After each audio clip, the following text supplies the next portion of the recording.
Good morning, everyone, and welcome to the Sify Technologies financial results for the third quarter FY 2025 to 2026. At this time, all participants have been placed on a listen-only mode, and the floor will be open for questions following the presentation.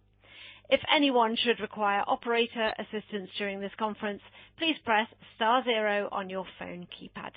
Please note this conference is being recorded. I will now turn the conference over to your host, Praveen Krishna, Head of Investor Relations of Sify Technology. Praveen, the floor is yours. Thank you, Jenny.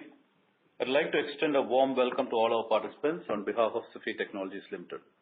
I'm joined on the call today by Mr. Raju Veksena, Chairman, and Mr. M.P. Vijay Kumar, Executive Director and Group CFO. Following our comments on the results, there will be an opportunity for questions. If you do not have a copy of our press release, please call Luri Group at 1-646-824-2856 and we'll have one sent to you. Alternatively, you may obtain a copy of the release at the Investor Information section on the company's corporate website at www.sifytechnologies.com/investors. The replay of today's call may be accessed by dialing in on the numbers provided in the press release or by accessing the webcast in the Investor Information section of the corporate website. Some of the financial measures referred to during this call and in the earnings release may include non-GAAP measures. Sify's results for the year are according to the International Financial Reporting Standards, or IFRS, and will differ somewhat from the GAAP announcement made in previous years. A presentation of the most directly comparable financial measures, calculated and presented in accordance with the GAAP, and a reconciliation of such non-GAAP measures and of the differences between such non-GAAP measures and the most comparable financial measures calculated will be made available on Sify's website. Before we continue, I'd like to point out that certain statements contained in the earnings release and on this call are forward-looking statements rather than historical facts and are subject to risks and uncertainties that could cause actual results to differ materially from those described. With respect to such forward-looking statements, the company seeks protection afforded by the Private Securities Litigation Reform Act of 1995. These risks include a variety of factors, including competitive developments and risk factors listed from time to time in the company's SEC reports and public releases. Those lists are intended to identify certain principal factors that could cause actual results to differ materially from those described in the forward-looking statements, but are not intended to represent a complete list of all risks and uncertainties inherent to the company's business. I would now like to introduce Mr. Raju Veksena, Chairman of Sify Technologies. Chairman. Thank you, Praveen. Good morning, everyone, and thank you for joining us on the call. India's growth story has moved decisively from promising to performance. Strong economic fundamentals, policy continuity, and accelerating digital adoption are positioning India as a central pillar in the global technology ecosystem. India IT is entering into a new phase, one defined not only by scale, but by leadership in digital infrastructure, cloud, and AI-led innovations. As enterprises and government intensify their focus on AI, cloud, and data-driven platforms, demand for the secure and high-performance and sovereign digital infrastructure is rising rapidly. At Sify, our strategy is aligned with this inflection point through a sustained investment in hyperscaler data centers, resilient networks, and AI-driven platforms, positioning us to enable the next decade of enterprise transformation in India. Let me now bring in our Executive Director and Group CFO, Mr. M.P. Vijay Kumar, to explain both the business and financial highlights. Vijay Kumar? Yeah, thank you, Chairman. We continue to exercise fiscal discipline while making measured investments to strengthen our long-term capabilities. Our capital allocation across data centers, networks, and people for digital platforms remains guided by disciplined approach to risk and future readiness with a focus on long-term value creation. Let me now expand on the business highlights for the quarter. The revenue split between the businesses for the quarter was network services 37%, data center co-location services 40%, and digital services 23%. In this quarter, data center co-location capacity of 9.1 megawatt was sold. As of December 31, 2025, Sify Network Services provides services via 1,214 fiber nodes, a 9% increase over the same quarter last year. And as at the same date, we have so far deployed 9,695 SD-WAN service points across the country. A detailed list of our key wins is recorded in our press release, now live on our website. Let me briefly sum up the financial performance for Q3 of financial year 2025-26. Revenue was INR 11596 million, an increase of 11% over the same quarter last year. EBITDA was INR 2470 million, an increase of 29% over the same quarter last year. Loss before tax was INR 257 million, and after tax, INR 329 million. Capital expenditure during the quarter was INR 3452 million, and cash balance at the end of the quarter, 31st December 2025, was INR 3627 million. I will now hand over to our chairman for his closing remarks. Thank you, Vijay Kumar. Chairman. Sify is committed to driving technology-led growth by enabling enterprises to modernize, expand, and capture new opportunities.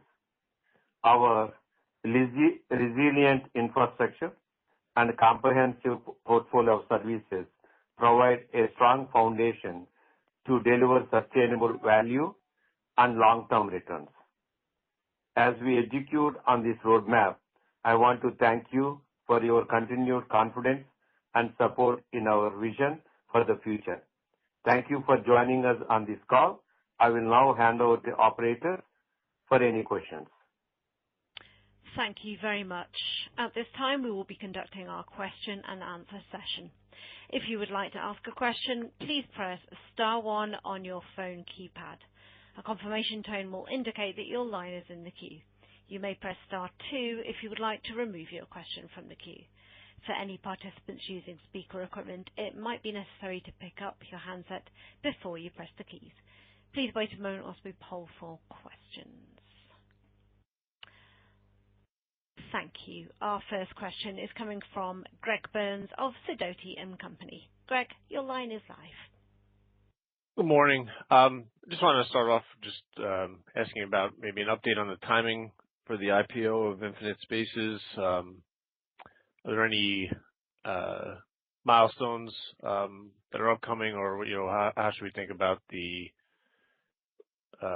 maybe major milestones that still need to be completed and the expected timing for that IPO?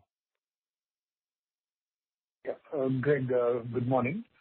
We filed the draft prospectus middle of October 2025, and usually in a period of 3 to 4 months, we get the securities regulators' approval.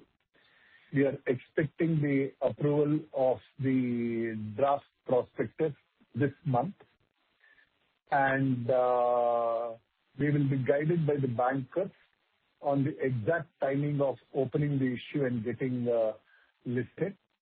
Once we get the SEBI's approval this month, there are additional processes in terms of updating the draft prospectus with the financials as of 31st December. and basis the bankers' guidance, we will go to the market for listing.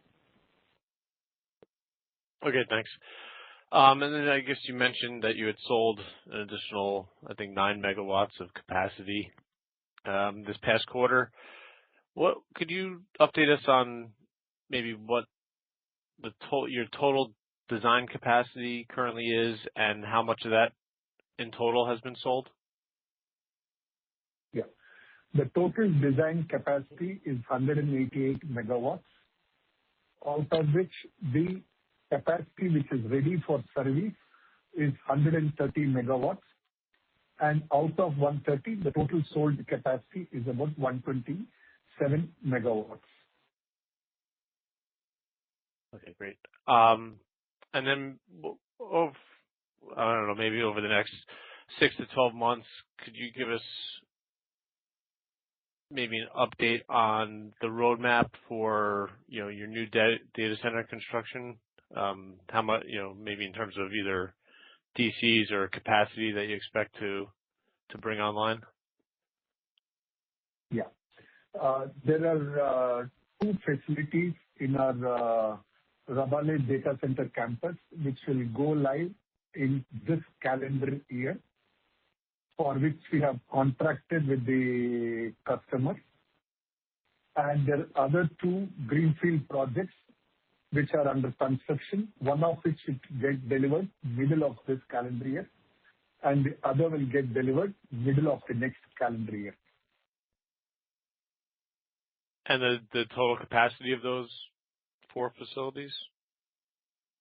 Okay. The aggregate capacity of all the 4 facilities at present is about 125 megawatt.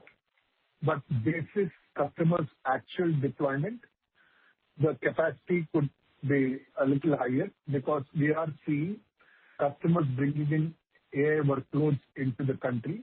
It is just begun, so the densities are expected to increase.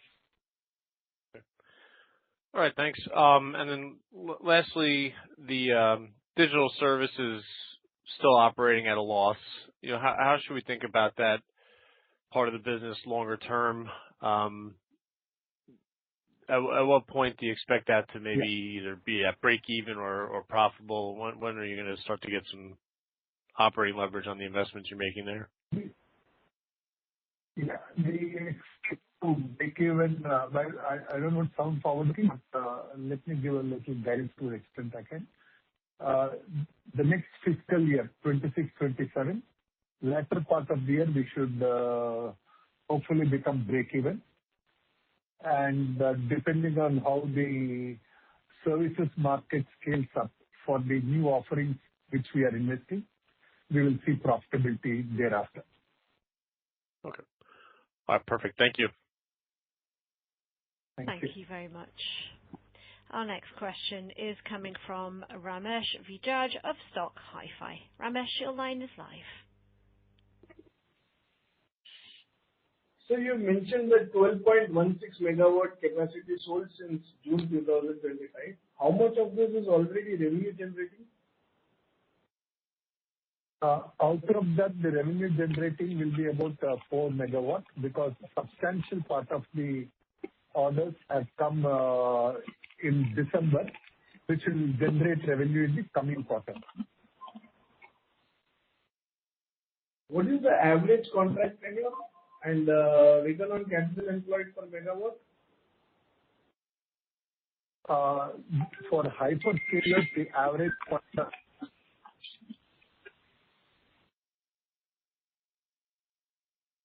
Hello? Hello? Jenny? Yes. Jenny, we are experiencing difficulties on the line. Yeah, Ramesh, I'm going to just boost your line. Are you quite far away from your handset? No, we are able to speak.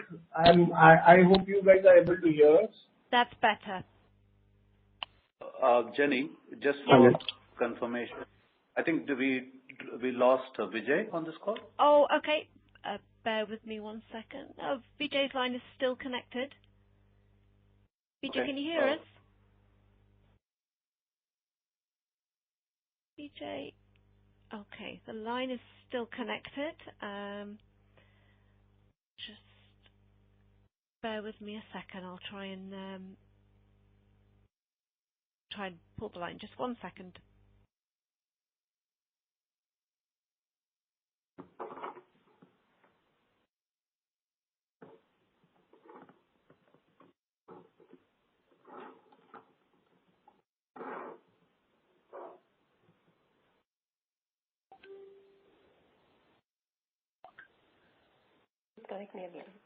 Okay, I'm trying to get Vijay back in the call.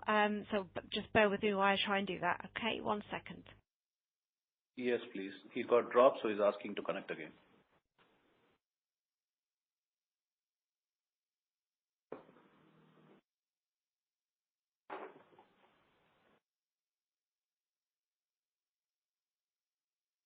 Okay, for the moment we have lost Vijay, and I'm not getting him back in at the moment. I will keep trying.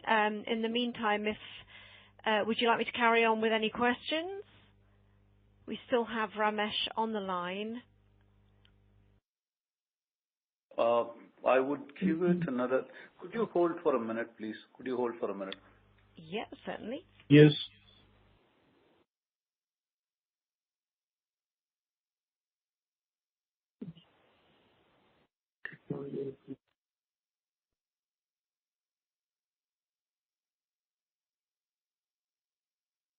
Sorry, ladies and gentlemen, we'll just wait a moment to see if we can get the chairman back on the line. I have Vijay on my phone, and he's listening in on this call, so he can take your question. Okay, so Ramesh, if you would like to ask your question again, thank you. Yeah. No, the question was regarding the tenor of the suppose. Yeah. The hyperscale contracts are all for a tenor of 7 years and with renewal for 2 further terms of a similar period. And for enterprise contracts, it is 5 years and which usually tend to get renewed for similar periods. Okay. Return on capital employed each megawatt per megawatt? Return on capital employed, we measure it essentially for the stabilized facilities, which is facilities when they get fully populated. And for the fully populated facilities, the return on capital employed is in high teens. Okay. So this IPO which you are coming out with Sify Infinite, is this proceed going to be used for debt reduction of parent level, or is it going to be used for fresh network expansion? The IPO primary portion of it is going to go for data center expansion. A portion of the funds will go towards retiring the existing loans, and we will replace those loans with lower cost and longer term infrastructure debt subsequently. So how is Sify Infinite structurally separated, like board, debt, cash flow, everything? How exactly is it separated? Yeah, Sify Infinite Spaces is a 100% subsidiary of Sify Technologies Limited, separate legal entity, and its separate financial statements are available on our website. They are also available in the IPO documents which you have presented. It's also available in the MCA portal. The separate financial statements are available. And since our debt is listed in the Bombay Stock Exchange, the quarterly results are also updated in the Bombay Stock Exchange portal. Okay. Is the existing Sify shareholders ADR going to get any kind of an shareholder quota in the new IPO? We have been advised by the bankers that the existing ADR shareholders are holders of American securities, and the legal framework does not allow any priority to be given. However, the US shareholders who have if you are in US, you can, and you have a non-resident account in India, you could participate through the NRE account which you have here. Okay. Fine. I'll come back. Okay, Thank you. Thank you very much. Just a reminder there, if anyone has any remaining questions, you can still join the queue by pressing *1 on your phone keypad. Our next question is coming from Prateek Singh of IIFL Capital. Prateek, your line is live. Okay. Hi, and thanks for the opportunity. The first question is on the depreciation. So basically, I understand that the management estimates useful life for power equipment to be around 8 years. Is it something that does it mean that after 8 years we'll need to replace power equipment? I don't think so, right? It's just for accounting. The power equipment would be lasting for 15-20 years. Is that understanding correct? Exactly. You're right, Prateek. In fact, we have been in business for about 25 years, and except for certain items like the UPS and the batteries, rest of them have a life north of 15 years.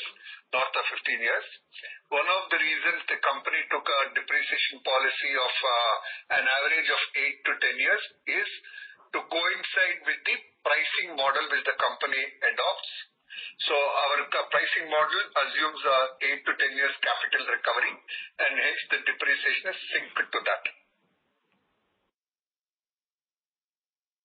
Thank you. The next question is on margins of the data center business, which is kind of a steady state and growing very well for us. Margins, while I understand that they are stable, we saw a small dip in margins this quarter. So usually when we have to forecast numbers, how should we look at it? Is it like, hyperscalers, are they driving pricing down, or the situation is quite tight in India and that's not the case? It might be due to power costs going up. How should we look at margins and pricing environment going ahead? Okay. The EBITDA margins are consistent between 44 to 45%. 100 basis points difference at times arises between quarters, depending on the customers ramping up their IT power consumption. So whenever, for example, Rabale Tower 5 went live in the last 9 months, and those equipments have come in which have contributed to capacity revenue, but the power revenues start scaling up over a period of time. And similarly, whenever new large capacities come live, there is that period of ramping up for about 6 to 9 months where you have some operating expenses which later give us the operating leverage to reduce the same. So it generally fluctuates between 100 to 200 basis points. Otherwise, it's close to 45%. Understood. And sir, like you said, like sir said earlier that design capacity is 188, installed is around 130, operational is 127. So did I hear it correctly? Installed 130, right? Or was it 150? 130, 130. Okay, so these are the same numbers as of June, as per the DRHP. So does it mean that the capex that we are doing right now is going into capital work in process, and we can see a step jump when a new facility is commissioned? Correct. You are right. The design capacity of 188 between the DRHP of June and now is the same. A substantial amount of capacity is going to get added in this calendar year, where we have Rabale Tower 6 and 7 which will go live, and Rabale 11 also which is going to go live. So you'll have a substantial capacity getting added. And what kind of time difference do we see? So I understand that design capacity is a bare shell, right, without UPS, gensets and all those things, and installed capacity has all those things. So what kind of time difference do we see between, 130 going to 188? Is it more like 6-7 months, or is it more like 12 months? So basically, how long does it take for installed capacity to rise to the level of design capacity, in short? Yeah. Yeah. So the markets are divided as Mumbai and other cities. In Mumbai, the recent experience is any capacity you add, the design capacity getting fully populated is approximately about 15 months. Whereas in other cities where you build on a tower concept, where you build the core and shell to meet the future demand, because when customers come in, they see whether the capacity is scalable. That becomes one of the important requirements. So in other markets, the experience is it takes about 3 to 4 years to get fully populated. But at times, if a hyperscale customer comes in, then it gets populated earlier. The second question you had on pricing, we are not seeing any pricing challenges, whether it is hyperscale customers or the enterprise customers. The pricing, the return on capital is fairly consistent. The criteria for customers to look at it is availability of capacity on time, and the service providers' quality of product and operations and maintenance is the key criteria for the customers, and it continues to be so now. Understood. And so just a bit.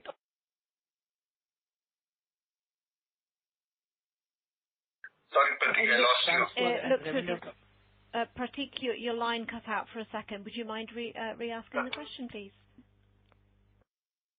Sure. So is my line clear now? Yes. Better. Yeah. So on the related party disclosures in the DRHP, when we talk about expense transfer and revenue transfer with the technologies, wanted to get more sense as to what these are and how should we look at it. Yeah. So the related party transactions are broadly two things. The revenue transfer and the expense transfer which you see there is actually in the context of some of the contracts which were signed by the parent company before the data center business was carved out. So those customer contracts have remained with the parent company because they're largely with the public sector companies. So those contracts, whatever revenue comes, we pass it on as it is to the data center entity as per the business transfer agreement. So parent company does not have any margin. It's just a simple revenue and expense transfer which is done. That's point number one. Second is there are 3 data center assets which are owned by the parent company. Those assets have been given on lease to the subsidiary because when we did the business transfer in 2020, it was tax efficient to retain the asset in the parent company and give it on a long-term lease to the subsidiary. The third point is, as far as the go-to-market of the company is concerned, the go-to-market we have for hyperscale business a dedicated go-to-market team within the data center entity. But for the domestic enterprise business, we leverage on the go-to-market capabilities which are there in the parent company, where we have about 5,000 enterprise customers. So that go-to-market cost and the marketing costs are apportioned on an actual cost basis to the data center entity. Understood. And just one last clarification. When Sir said that December quarter the capacity sold in December quarter will generate revenue in the upcoming quarter. By upcoming quarter, do we mean March or June? March. Understood. But what you have to more also questions? Pratik is, Thanks. Yeah. A few more questions, we can interact anytime at your convenience. Please feel free to reach out to us. Sure. Thank you very much. Our next question's coming from Saurabh Arya of Oaklane Capital. Saurabh, your line is live. Yeah, hi. Am I audible? Yes, Yes, a you little are. quiet. Yeah. Yeah. So my first question is actually on the network business. So why this business is flat in this quarter? Yeah, as far as the network business is concerned, during this quarter, we had some bit of price corrections for our existing customers. Second is there is also a small shift of customers moving from MPLS to internet. And when the customers move from MPLS to internet because of the new technologies like SD-WAN and SASE, the price realization comes down. But at the same time, we manage our costs also to protect our margin. So volume-wise, we would have grown. But the revenue numbers would look a little flattish. So does it mean this exercise will continue? And second, then how should one look at the growth of this business? Because I was under the impression ultimately it should grow in line with the data center business. Correct. And that's actually what will happen. The network business will grow similar to the data center business, but probably not at the same pace because data center growth momentum is significantly higher. But network will also grow alongside the data center business. Okay. And second was this continuous news flow on this Vizag and this Google partnership on the networking side. Can you explain that if like what exactly is happening and what kind of capex Sify would be doing, because these are very large numbers which keep coming. Yeah. So as far as Sify network business is concerned, you might be aware we are a carrier neutral cable landing station operator in the country. We have one operating cable landing station in Mumbai for over a decade, where there are three cable systems which are landing, and those cable systems we take them into the city to the various data centers. Now, some of the hyperscalers, as part of their overall strategy, are looking at landing capacities in other cities in India. Visakhapatnam happens to be one such chosen location. So Google, for their cable landing system, which is coming on this eastern side, has chosen Sify as the partner for setting up the cable landing station, where their cable will come and land. So this cable will land in a data center which we are setting up in Visakhapatnam, which we call as an edge data center, where we'll have some anchor customers as well. And this cable will land there. And this cable from the data center, and the cable landing station investment is not a material investment, it's a very strategic investment though. This material investment will be carrying the capacity from the cable landing station to Google's own data center which they are putting up in Visakhapatnam, which is not too much of a distance. So that will be a capital investment to be done. At this point in time, we don't have a real estimate of how much is that, but typically those investments are largely funded by the customer themselves. So they would not be balance sheet heavy for Sify Technologies. Okay. And that is fine. So you will continue to benefit from this, but not by putting too much of capital. Correct. Okay. It's a very strategic investment. What it actually helps us in the long term is carrying the traffic which comes through the subsea cable systems into the data centers length and breadth of the country. So that's the kind of strategic position it comes. It's similar to an international cable landing station is similar to an international airport where the traffic comes in, and from there you carry the traffic to your network into the domestic cities. So that's a simpler way of understanding the cable landing station investment. Okay. And one last question. So you said that the new data centers, the Rabale, the new towers, there the capacity is some 30s, right, per tower. But you are saying some AI investment if they can upgrade the capacity. But so does it mean the capex per megawatt for some of these upgradation is far more than your traditional $5-6 million per megawatt investment which happens in normal scenarios?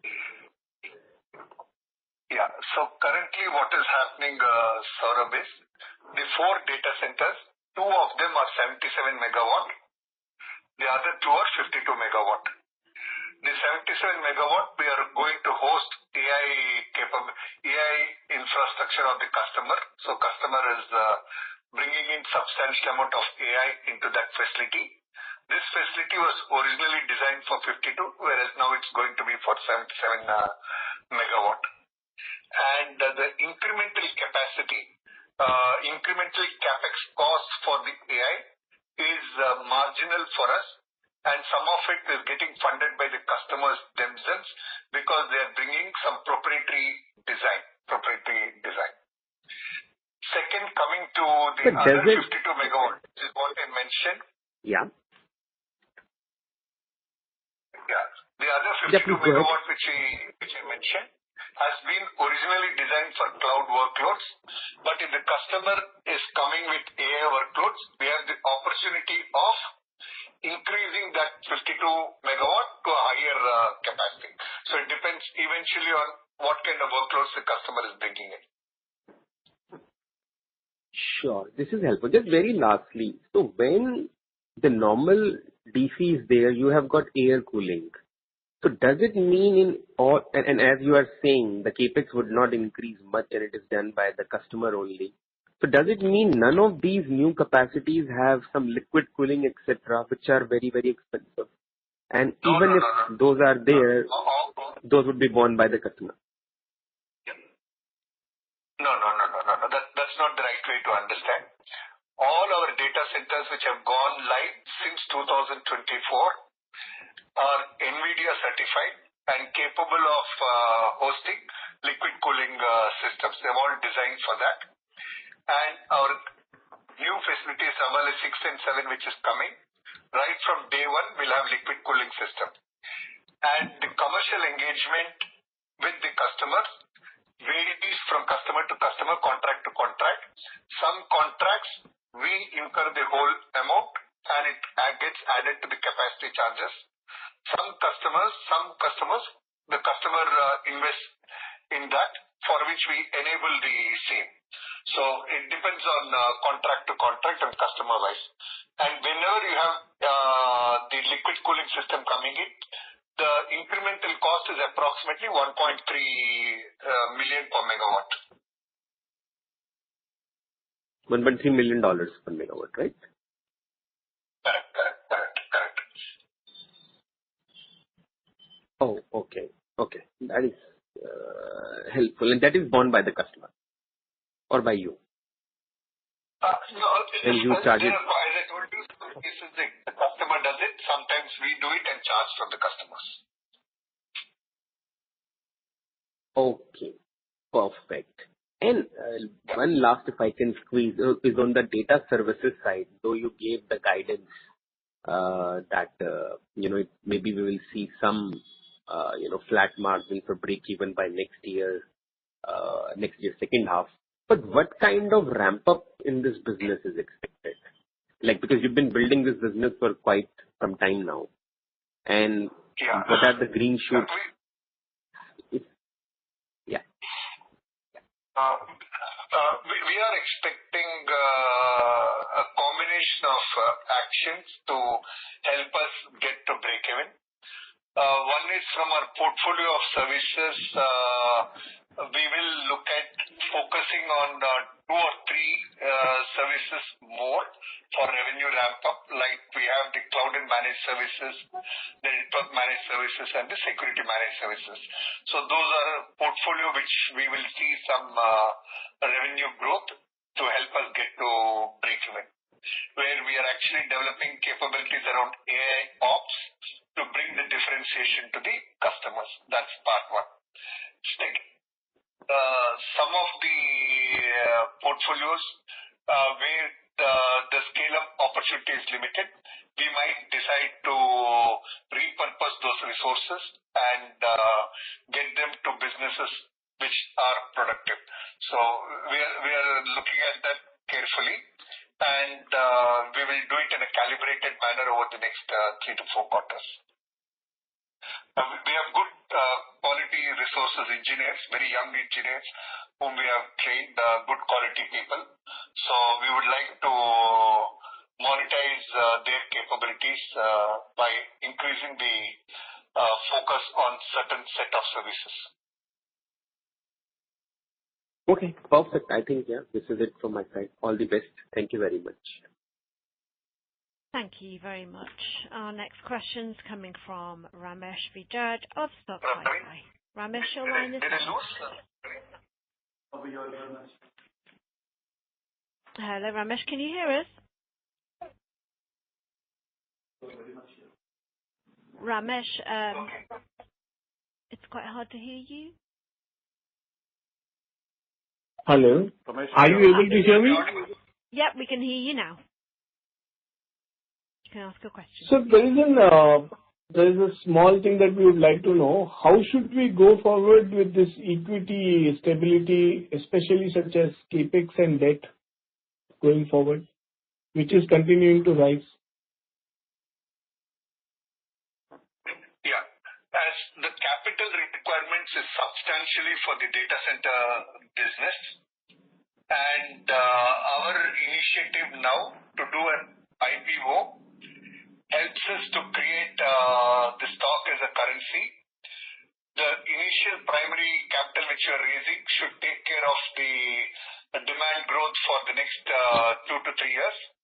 And thereafter, we should be able to do a combination of rights and QIPs to raise capital to meet the incremental capital requirements. In fact, this listing is essentially to fund the growth for the future, given the fact that the business has very good prospects over the next decade.